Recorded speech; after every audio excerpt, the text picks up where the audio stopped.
Assalamualaikum, Shalom, Namo Buddhaya, salam kebajikan untuk kita semua.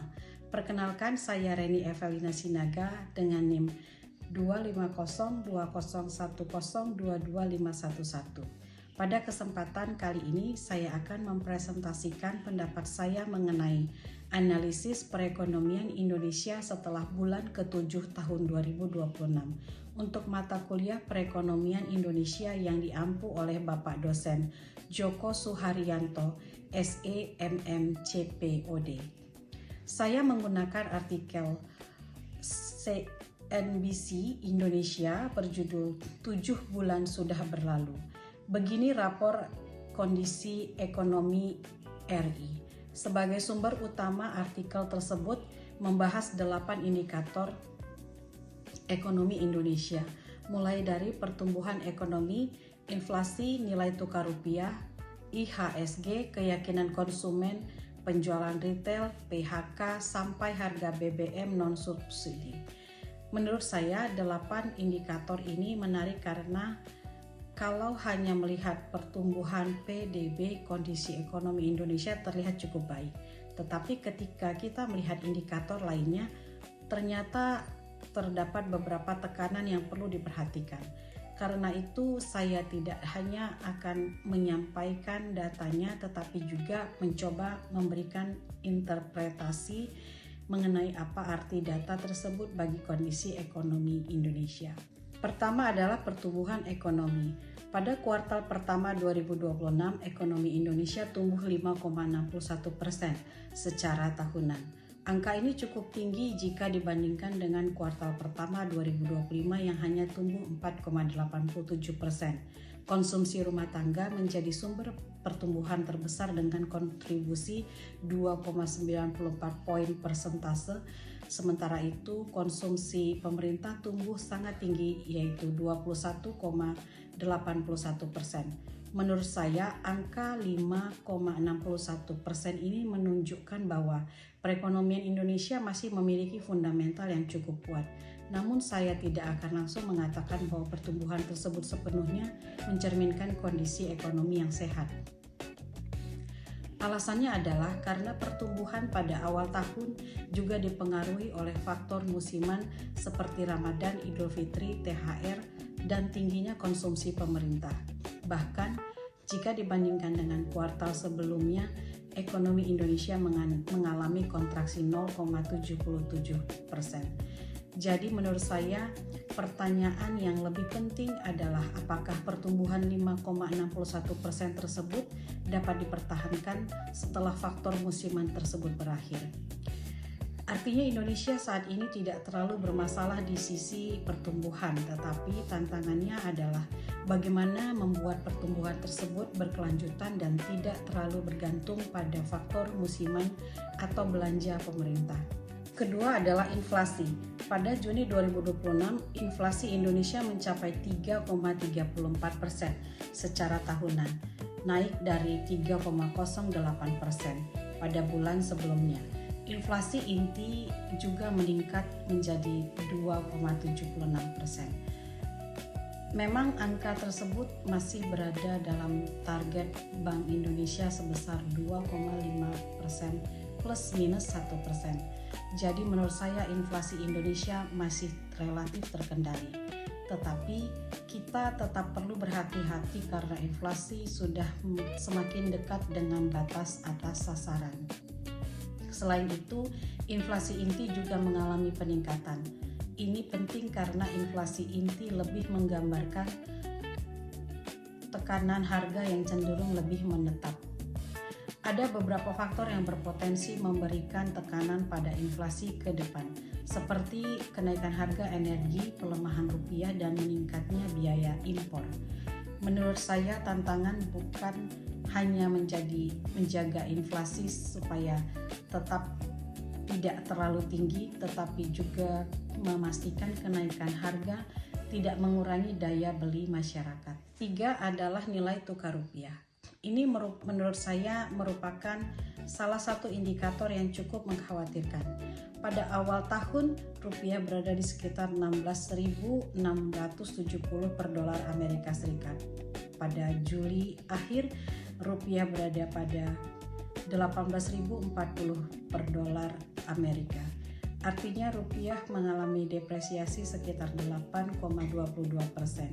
Bahkan pada Juni, rupiah sempat mencapai 18.170 rupiah per dolar Amerika Serikat.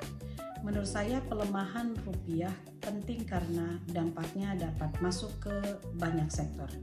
Ketika rupiah melemah, barang impor, bahan baku impor, mesin impor, dan energi menjadi lebih mahal. Kemudian biaya produksi meningkat dan sebagian biaya tersebut berpotensi diteruskan kepada konsumen dalam bentuk kenaikan harga.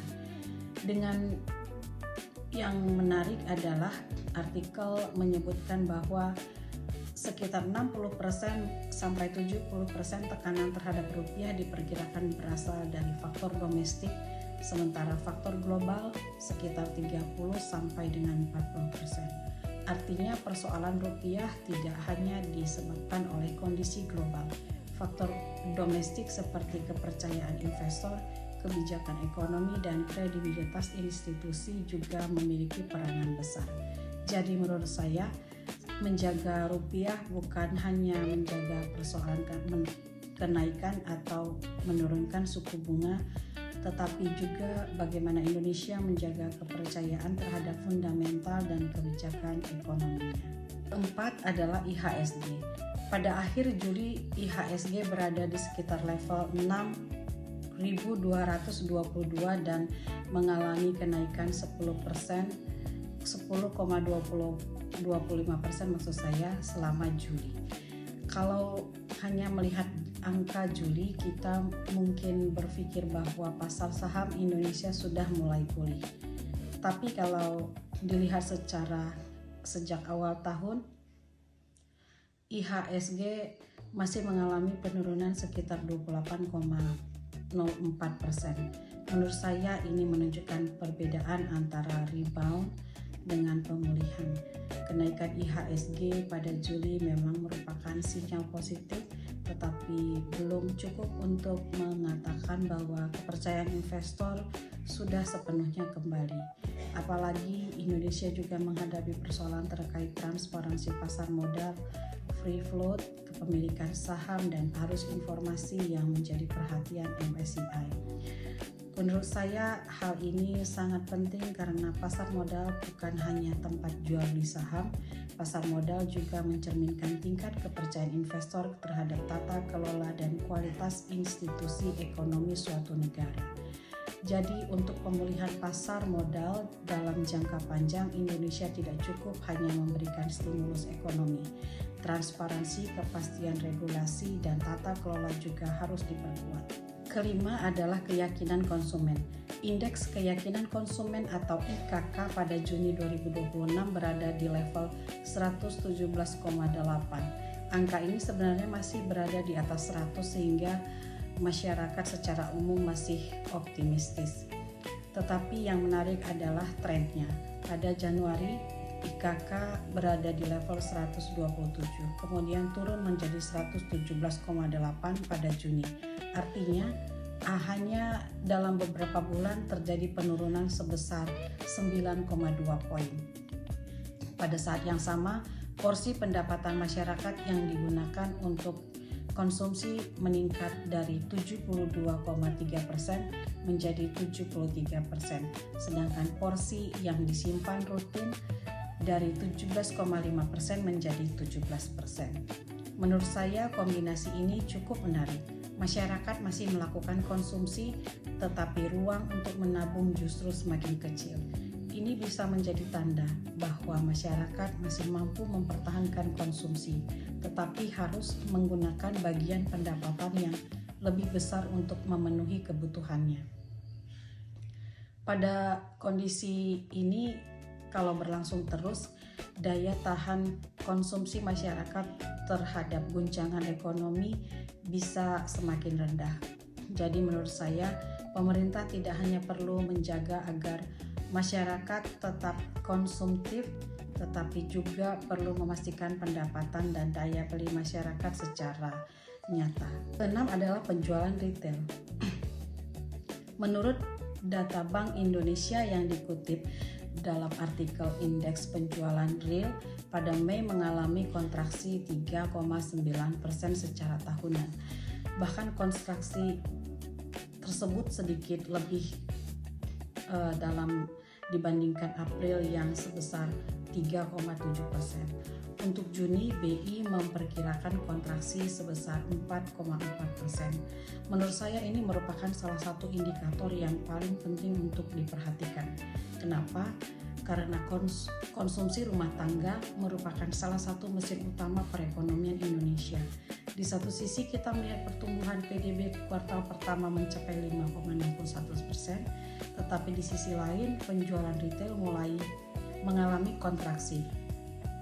Menurut saya kondisi ini menunjukkan bahwa angka pertumbuhan ekonomi secara keseluruhan tidak selalu menggambarkan kondisi sektor secara keseluruhan atau seluruh kelompok masyarakat secara sama. Kalau penjualan retail terus melemah, perusahaan dapat merespons dengan mengurangi produksi, menunda ekspansi atau melakukan efisiensi. Pada akhirnya, hal tersebut dapat kembali mempengaruhi lapangan pekerjaan dan pendapatan masyarakat. Karena itu, menurut saya perkembangan konsumsi dan penjualan retail perlu menjadi perhatian utama pemerintah pada paruh kedua tahun ini. Ketujuh adalah PHK.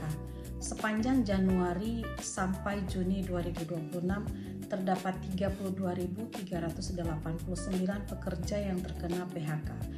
Kalau dibandingkan dengan periode tahun yang sama 2025, angka ini sebenarnya turun sekitar 23,58%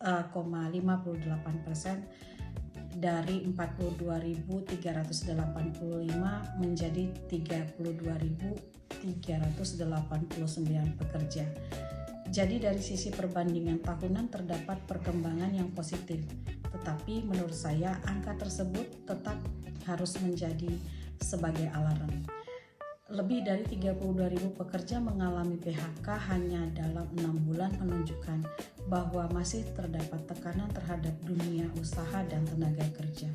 Jawa Barat menjadi provinsi dengan jumlah PHK terbesar yaitu 6.727 pekerja. Menurut saya indikator tenaga kerja sangat penting karena pada akhirnya tujuan pembangunan ekonomi bukan hanya menghasilkan pertumbuhan PDB tetapi juga meningkatkan kesejahteraan masyarakat mengenai lapangan pekerjaan. Pertumbuhan perekonomian yang tinggi akan menjadi kurang bermakna apabila tidak menciptakan pekerjaan yang produktif dan stabil. Jadi keberhasilan ekonomi Indonesia seharusnya tidak hanya diukur melalui PDB, inflasi atau IHSG, tetapi juga melalui kemampuan ekonomi menciptakan lapangan pekerjaan. Kedelapan, harga BBM non-subsidi.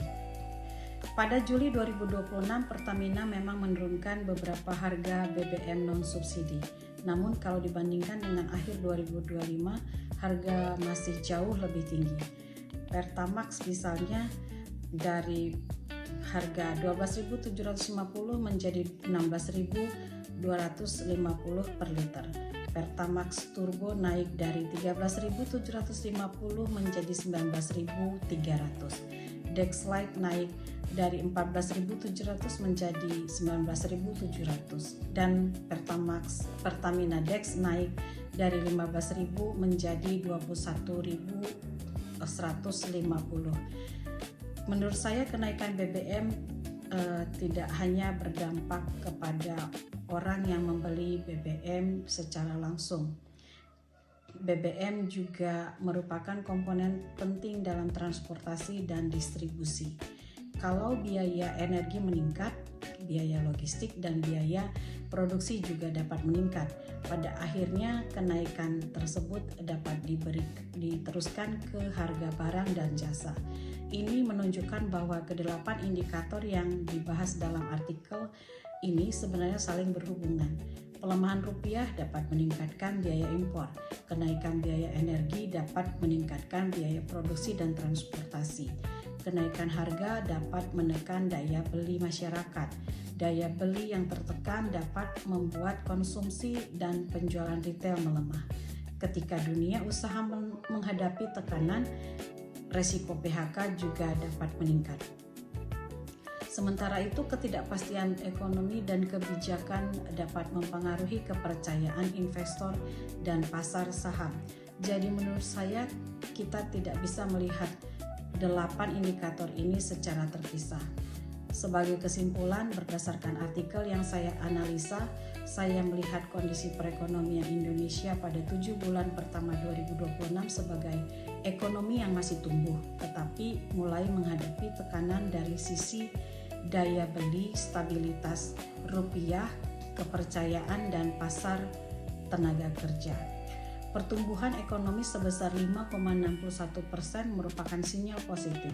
Inflasi juga masih berada dalam sasaran Bank Indonesia. Namun di sisi lain kita melihat rupiah melemah lebih dari 8%. IHSG masih turun cukup dalam secara year to date, keyakinan konsumen menurun, penjualan retail mengalami kontraksi, puluhan ribu pekerja terkena PHK, dan harga BBM non subsidi masih tinggi. Karena itu menurut saya tantangan Indonesia pada paruh kedua 2026 bukan sekedar bagaimana mempertahankan angka pertumbuhan ekonomi di atas 5%. Yang penting adalah bagaimana memastikan pertumbuhan tersebut berkualitas, berkelanjutan, menjaga daya beli masyarakat, menciptakan lapangan pekerjaan, dan mempertahankan kepercayaan investor. Jadi pertanyaan yang menurut saya lebih tepat bukan hanya apakah ekonomi Indonesia tumbuh, tetapi apakah pertumbuhan tersebut cukup kuat, stabil, dan benar-benar dirasakan masyarakat. Demikian pendapat saya mengenai kondisi perekonomian Indonesia setelah 7 bulan pertama 2026. Terima kasih atas perhatiannya dan semoga kita sehat selalu. Terima kasih.